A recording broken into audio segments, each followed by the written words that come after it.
Welcome back, everybody, to another episode of Outdoor Adventures. Gotta love camping. Gotta show off their toys to everybody. Anyway, one of the things that I was involved in younger, in my younger days, I was a Boy Scout. Um, Back then, they were called Boy Scouts. Later on, it became Scouts Canada. But there's, Boy Scouts of America. Canada has their version. Scouts are all over the world. If you haven't got your kids into them, guys, it's a great way to teach them outdoor skills, camping skills, all sorts of things. But if you want to get your kids involved when you're out camping with the family, here's a couple of things that I picked up along the way as a scout leader and as my son being in scouts and beavers and cubs is they always want to help around the campsite, especially when it comes to building a fire. Now, what I would do is I would wait till your son or daughter, and daughter both, wait till they're about 10 or 12 years old before you introduce them to what I'm about to show you, just simply because they're able to grasp the concept at that age. Um, and what I like to do is get them involved in fire making, axe safety, and knife safety. And what you can do is go online and you can find blank certificates. And it's really neat. I'll show you a picture here. And what you can do is download it, put their name on, that they're certified in fire making, knife safety, and axe safety. So one of the things that was really neat with scouting, and I don't know if it's the same in Boy Scouts of America, but Scouts Canada, you require your little pocket size certificate in order to carry a knife in camp to cut firewood and light a fire. So without that, the scout leaders could say, nope, you don't have your certificate, then you're not going to do it. So it was kind of a little test for the scouters as we were bringing them up along the way.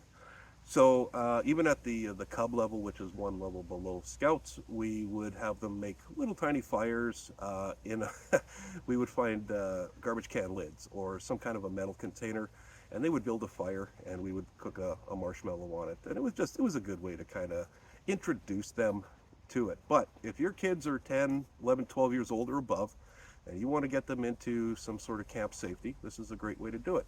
So, first thing we're going to start off with is let's start off with fire making, because it's getting to that point. The sun's starting to set here on our campgrounds, or on our campsite. So why not get ready to set a fire up? So what you're going to need is, obviously, you're going to need some firewood. Um, it's a lot easier if you're camping, if you want to save some space and save some weight, wait till you get to the campground. And usually for about $5 or $7 or $8, you can buy yourself a bundle of firewood, which in our case, a bundle will last one night, sometimes maybe two, depending on how tired we are and whether we fall asleep early or not. But it's you're gonna get these in different sizes. So obviously, the with the fire making, you can start off with your bundle. Or what I like to do is I give the kids a Ziploc bag, and we send them off into the bush during the day, kind of on a scavenger hunt. So they have to fill the bag with twigs, maybe no thicker than their finger, and it has to fit inside the bag. It can't puncture holes through it. We want to get them to collect some birch bark, and it's a great way to identify different tree species with the kids, mosquitoes. So they go out, and of course, we always try to teach them to take from fallen trees or bark that's laying on the ground. Definitely want to stay away from, unless it's a survival situation, never take birch bark off of a live tree, because you're just causing damage to it and harm.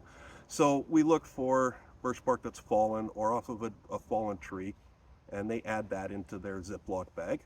And what else do we put in there? Oh yeah, we can get some pine needles, the dried ones.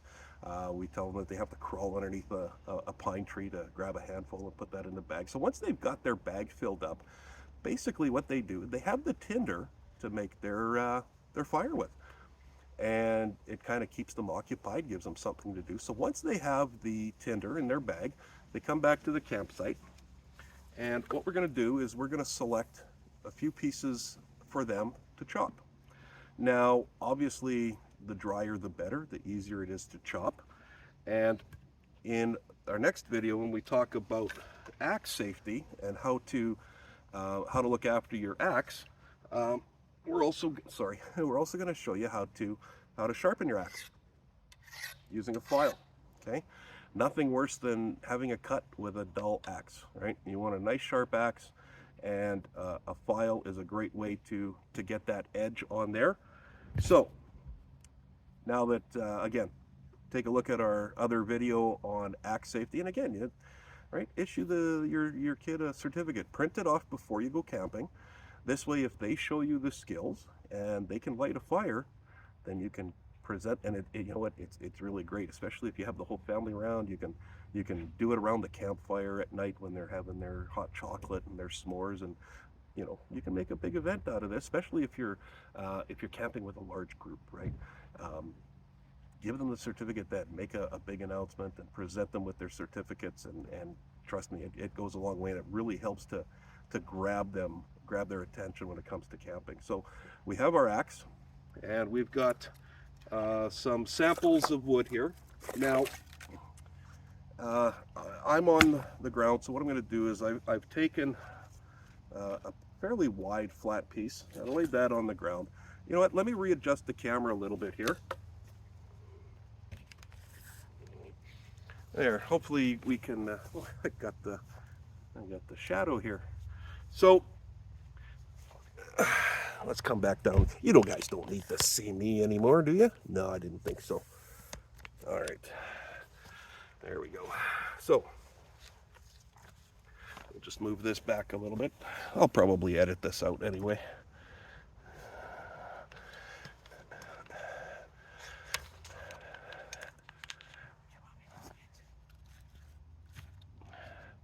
Yeah, if you want. All right, we're gonna get wife number one here.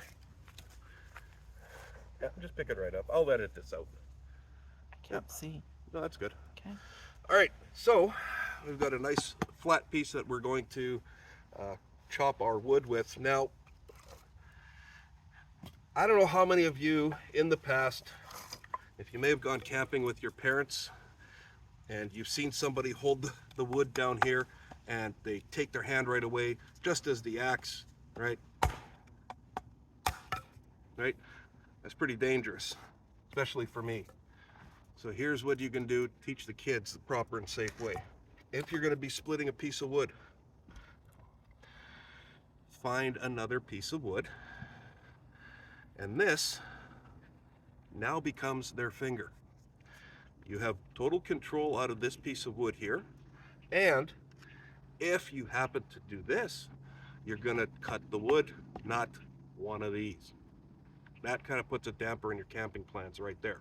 So hold this piece of wood, hold it nice and flat, and then there you go. And just basically repeat the process, because what we need to do is we need to collect a whole bunch of these so that when they add their Ziploc bag of tinder to this, they're going to be able to start the fire. So that's going to get them to cut the wood. So let's take a look at now how we're going to set up our fire. As you can see, we've got our fire pit over here. We'll come around.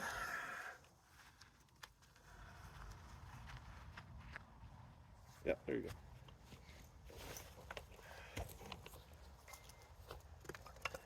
Now, over here, we do happen to have some dry branches that we're just going to quickly use as our tinder.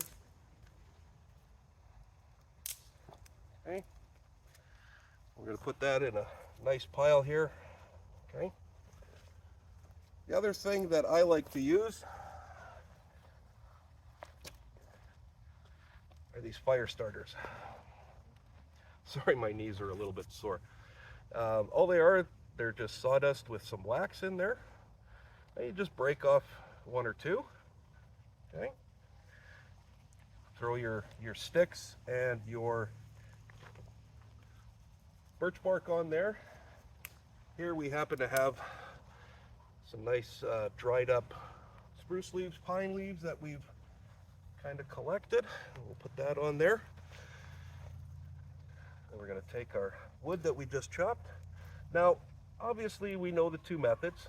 We know the log cabin method or the teepee method. Okay.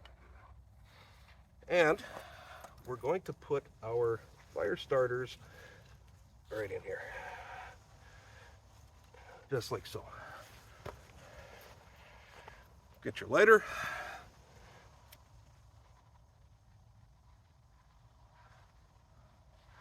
Sometimes it's a lot easier. Oh, there we go. It is lit. I'll just make sure that it catches really good here. We'll put that back on here. We'll grab the other one. We'll light that one. Now, obviously, a long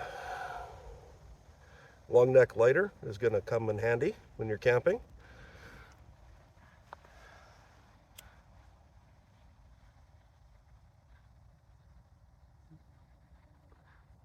And I know some of you are probably watching going, wow, you're not fire starting, you're using a lighter.